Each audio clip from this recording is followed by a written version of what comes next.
Bendito seja Deus, que sempre nos reúne no amor de Cristo, estando na presença dele, na presença de Deus. Quero convidar o amabilíssimo Espírito Santo a estar conosco neste momento de oração e de leitura do terceiro capítulo de Leonard Ravenhill. Terceiro capítulo. Eu espero que você tenha um bom entendimento. Assim também espero que eu tenha um bom entendimento.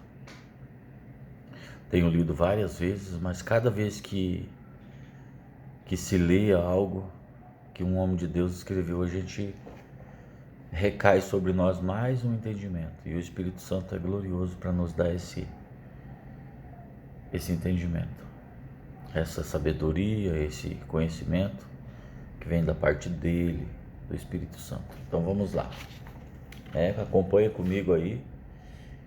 É uma leitura maravilhosa. Esse escritor, ele não só era um escritor de palavras, mas ele, como ele diz aqui, ele vive intensamente cada momento que ele vive aqui, nesse momento que ele escreve.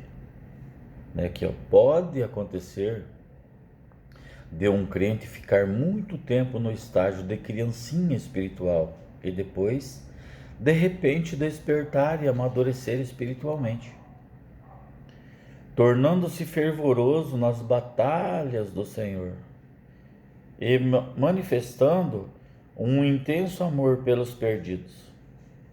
Existe uma expressão para isso, mas nós não nos achamos tão abaixo do padrão normal do cristianismo neotestamentário que o normal nos parece anormal. O segredo da transformação a que me referi acima é que houve um momento em que essa pessoa lutou com Deus, como Jacó, e saiu da luta esvaziado de si mesmo, mas fortalecido com poder mediante o seu espírito. Para se ter uma vida vitoriosa, dois elementos são indispensáveis: visão e fervor. Este é o segredo: ter visão e ter fervor. Sabemos de homens que lutam contra fortíssimas oposições da crítica carnal humana e tomam de assalto os picos pedregosos do território inimigo, tão somente para fincar a cruz de Cristo em lugares onde habita a crueldade. Por quê? Porque tiveram uma visão e se encheram de intenso fervor. Alguém já advertiu que não devemos estar tão envolvidos com o céu a ponto de sermos inúteis na terra? Se há um problema que esta geração não enfrenta, é esse: a vontade nua e crua é que estamos tão envolvidos com a terra que não temos nenhuma utilidade para o reino dos céus. Irmãos, se fôssemos tão eficientes na tarefa de enriquecer nossa alma quanto o somos na de cuidar dos nossos interesses pessoais, constituiríamos uma ameaça para o diabo. Mas, se fôssemos ineficientes no cuidado de nossos interesses, como o somos nas questões espirituais, estaríamos mendigando. Alguns anos atrás, George Dickens ensinou-me uma verdade usando um argumento bastante lógico: ter visão sem missão torna-nos visionários.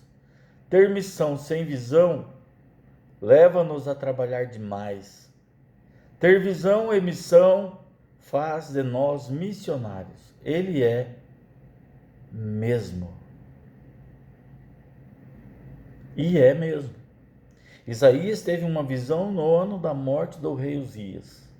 Talvez haja alguém à nossa frente impedindo que tenhamos uma visão ampla de Deus. O preço a ser pago pelo crescimento espiritual é bastante elevado. E, às vezes, doloroso também.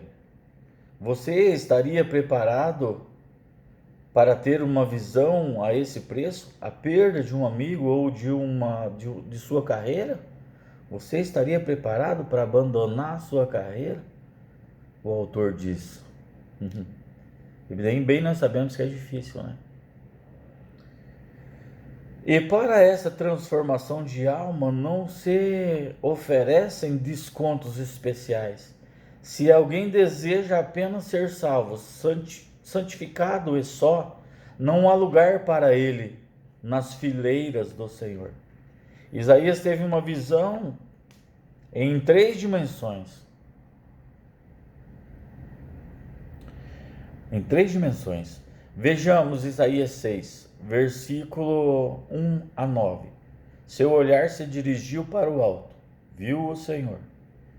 Para dentro de si, viu a si mesmo, e para fora, viu o mundo. Sua visão tinha altura, viu o Senhor, alto e sublime. Profundidade, viu as profundezas de seu coração, e largura, viu o mundo. Profundo isso.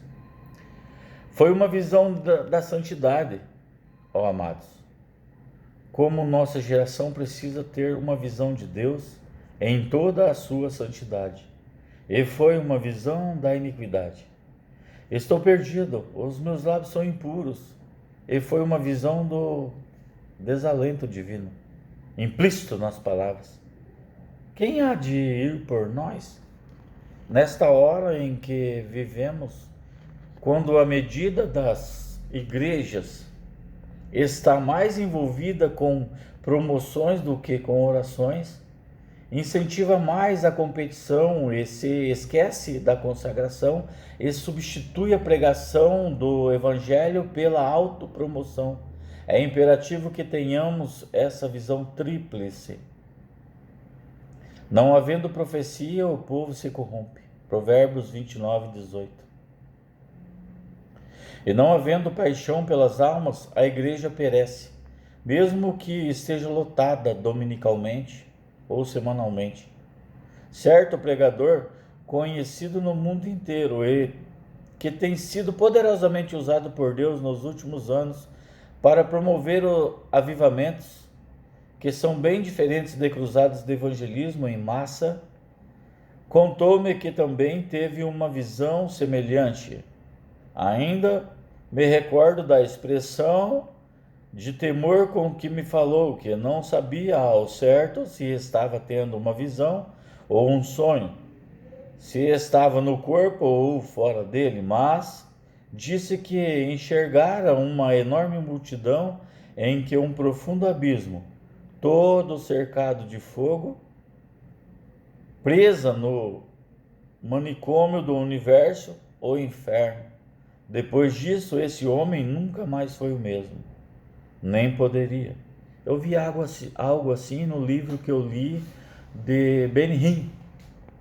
Talvez seja ele, Benny Hinn, que escreveu, falou para ele. Depois disso, esse homem nunca mais foi o mesmo. Nem poderia. Será que Deus poderia confiar-nos revelação tão grandiosa?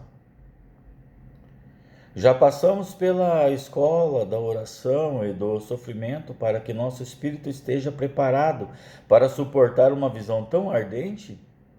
Feliz é aquele a quem Deus pode comunicar tal visão. Ninguém vai além da visão que tem.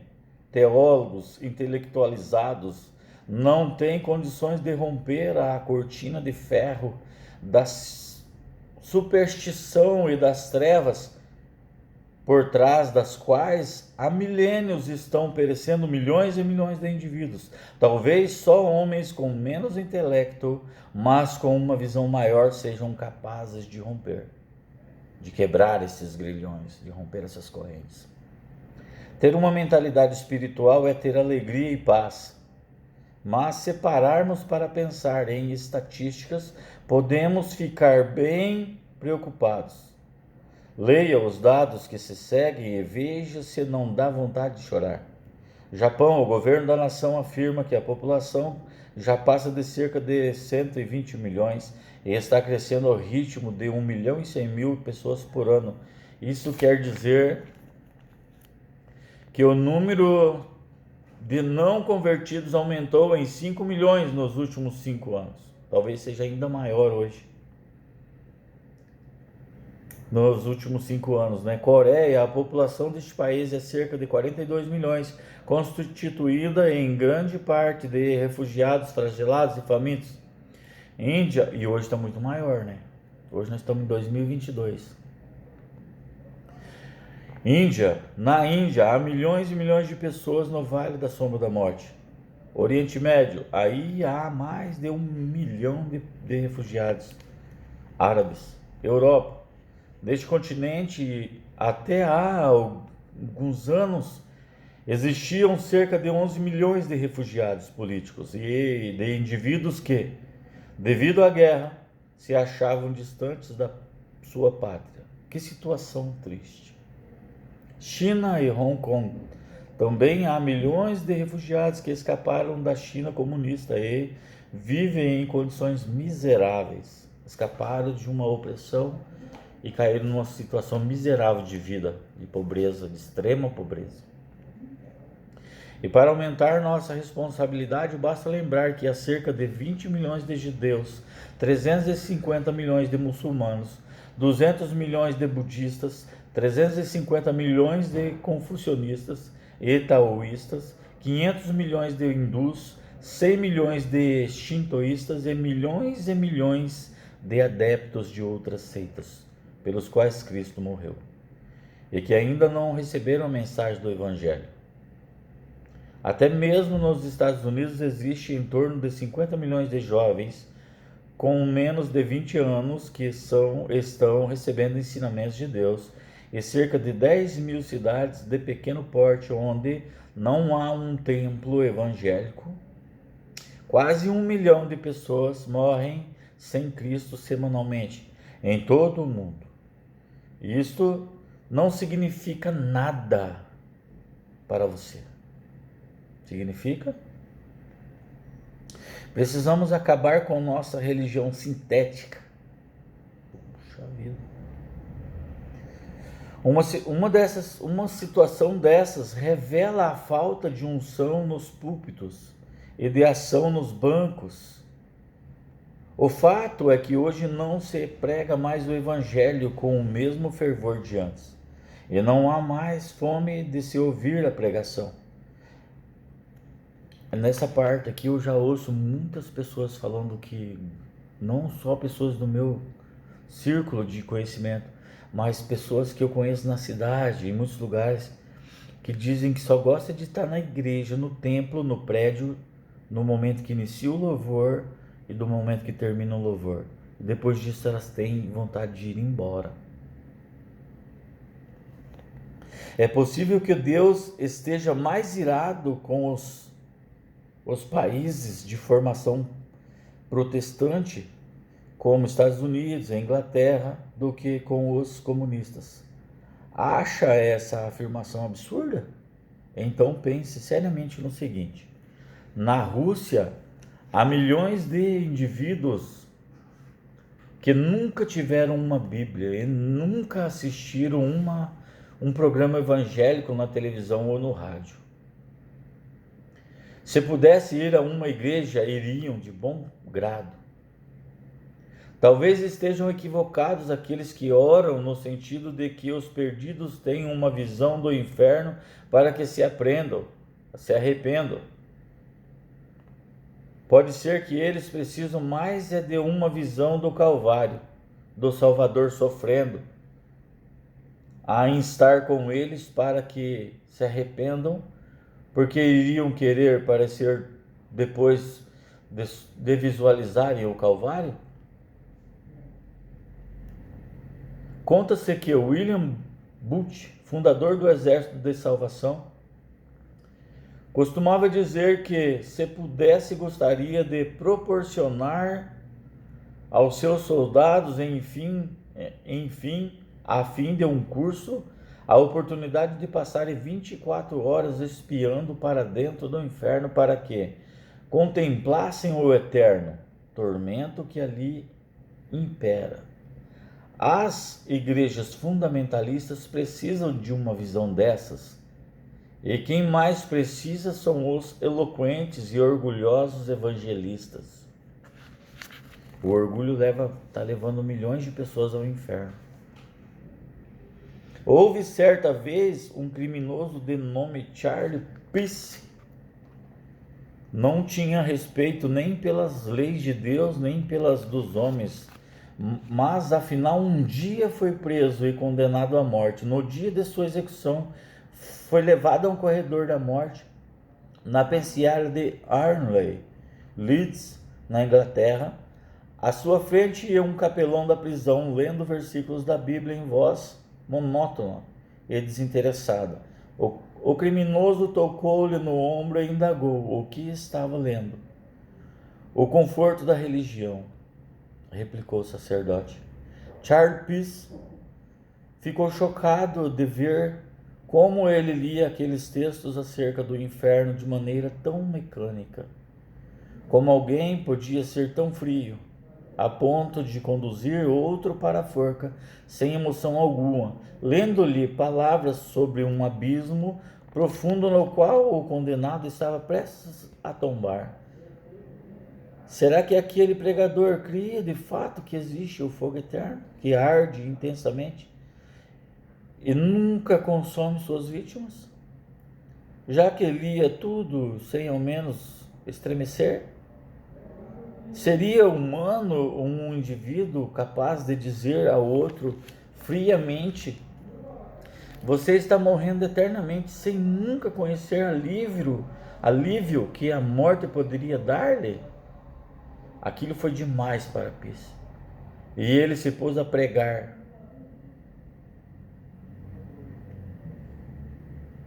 Aquilo foi demais para o condenado, e ele se pôs a pregar. Veja só o sermão que pregou no próprio instante em que caminhava ele para o inferno, ele mesmo. Senhor, disse-me dirigindo-se ao capelão, se eu acreditasse nisso em que você e a igreja dizem crer, andaria por toda a Inglaterra só para salvar uma alma. E se preciso fosse, iria de joelhos, mesmo que a superfície dela fosse recoberta de cacos de vidro, e acharia que teria valido a pena. Irmão, a igreja perdeu o fogo do Espírito Santo, e por causa disso a humanidade vai para o fogo do inferno. Precisamos ter uma visão do Deus Santo. Deus é essencialmente santo. Os querubins não estavam clamando onipotente, onisciente, é o Senhor. Onipotente, onipotente, é o Senhor. O clamor deles era santo, santo, santo. Precisamos deixar que o amplo conceito desse termo hebraico penetre de novo em nossa alma. Se faço a minha cama no mais profundo abismo, lá está também. Se torna as asas da alvorada, ele está lá. Nesta vida temporal, Deus nos cerca de todos os lados, e ele mesmo, o Deus, do qual não se pode fugir, nos aguarda a eternidade. É melhor procurarmos ter paz com ele aqui e nos posicionarmos no centro da sua vontade agora. Um bom estímulo para nossa alma seria permanecermos trementes na presença desse Deus Santo todos os dias antes de sairmos para o trabalho. Aquele que teme a Deus não teme os homens. O que se ajoelha diante de Deus não se curva a nenhuma situação. Se tivermos diariamente uma visão dessa, Deus Santo iria sentir deslumbrado diante da sua onipresença, extasiado ante a sua onipotência, silenciosos diante da sua onisciência e quebrantados diante da sua santidade. E a santidade dele se tornaria nossa.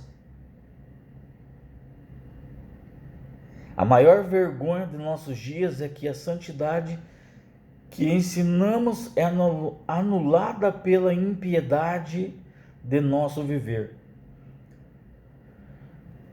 Um pastor de vida santa torna-se um instrumento poderosíssimo nas mãos de Deus, disse Robert Murray McCheyne. Antes de Isaías passar pela experiência descrita no capítulo 6 de seu livro, ele proferiu uma série de ais para diversas pessoas, mas naquele momento ele viu a si mesmo e disse: ai de mim, sou eu mesmo, Senhor, quem está precisando de oração, diz um hino negro espiritual. E como isso é verdade? Será que não há quadros com imagens impuras penduradas nas paredes da nossa mente? Não haverá alguma impureza escondida em algum cantinho de nosso coração? Será que poderíamos convidar o Espírito Santo para caminhar conosco de mãos dadas pelos corredores dele? Não haverá em nós intenções ocultas, motivações secretas e quartos fechados cheios de toda sorte de impurezas a controlar a nossa alma? Em cada um de nós existem 3 pessoas a que nós chamamos que somos, a que os outros pensam que somos e a que Deus sabe o que somos. O que nós achamos que somos, o que os outros pensam que somos e a que Deus sabe o que somos. Essas são as 3 pessoas que vivem dentro de um indivíduo.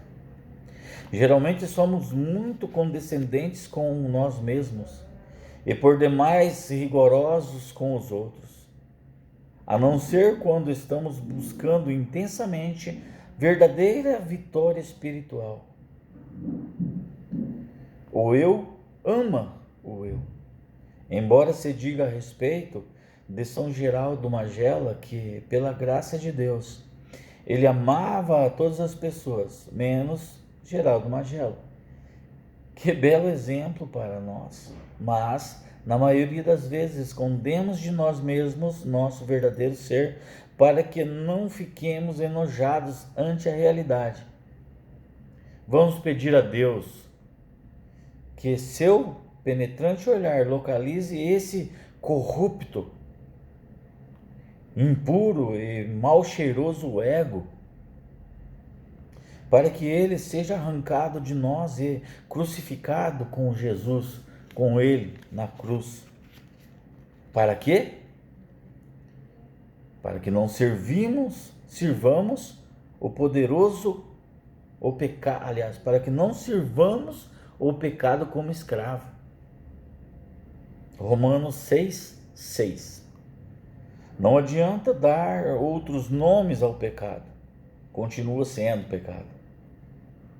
Algumas pessoas se justificam assim: aquele sujeito ali tem um gênio dos diabos, o que eu tenho é ira justa.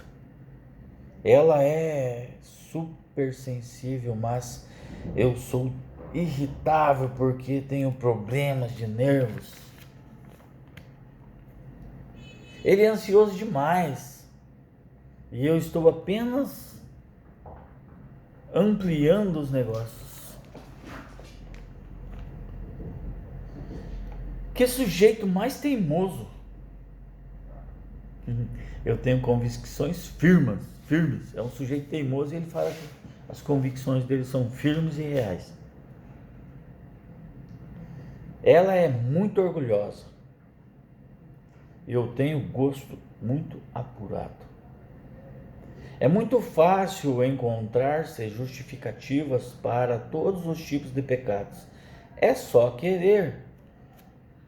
Mas quando o Espírito Santo nos sonda o coração e conhece o que vai em nós, não passa a mão em nossa cabeça, nem tampouco nos lesa. Perguntou-lhe ao cego, Jesus perguntou ao cego: que queres que eu te faça? Respondeu o cego: mestre, que eu torne a ver. Marcos 10:51. Vamos nós também pedir a visão a Deus, uma visão para o alto, para dentro e para fora. Para o alto, para Deus, para dentro e para fora o mundo. Em espírito e em verdade. Viver em espírito aqui dentro e em verdade lá fora. Assim como aconteceu com Isaías, ao olharmos para o alto, veremos o Senhor em toda a sua santidade.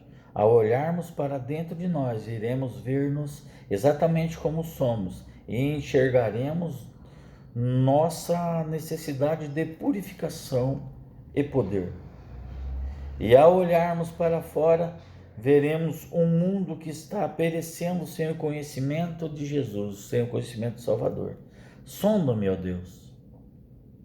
Sonda-me, ó Deus. Meu Senhor, sonda-me, ó Deus, e conhece o meu coração. Prova-me e conhece os meus pensamentos. Vê se há em mim algum caminho mau e guia-me pelo caminho eterno. Salmo 139, versículo 23 e 24. Só então teremos unção nos púlpitos e ação em espírito e em verdade. Então nós cuidamos para que toda esta situação seja resolvida em nós, dentro de nós, para que sejamos em verdade para fora, para o mundo conhecer o Salvador. James Gilmore, da Mongólia, falou isso. Será que em nossos dias não estamos confiando demais no braço da carne? Por que será que não podemos presenciar as mesmas maravilhas que ocorreram no passado? Os olhos do Senhor não passam mais por toda a terra para mostrar-se forte para com aqueles que confiam totalmente nele? Ah, que Deus me conceda uma fé mais prática. Onde está o Senhor, o Deus de Elias? Está esperando que Elias clame por ele? Elias, cadê eu? Cadê você? Deus ainda continua recrutando libertadores em todas as nações, em todos os lugares. E onde está o libertador que habita em você? Ele está adormecido? Vamos olhar para o alto, olhar para dentro, para que nós possamos enxergar para fora e ver o que realmente o Espírito Santo, o amabilíssimo Espírito Santo, nos dá a visão do projeto original de Jesus para o corpo, para a igreja que está espalhada no mundo, que está gemendo, sofrendo e chorando, esperando a verdadeira manifestação dos filhos de Deus em Cristo. Shalom Adonai.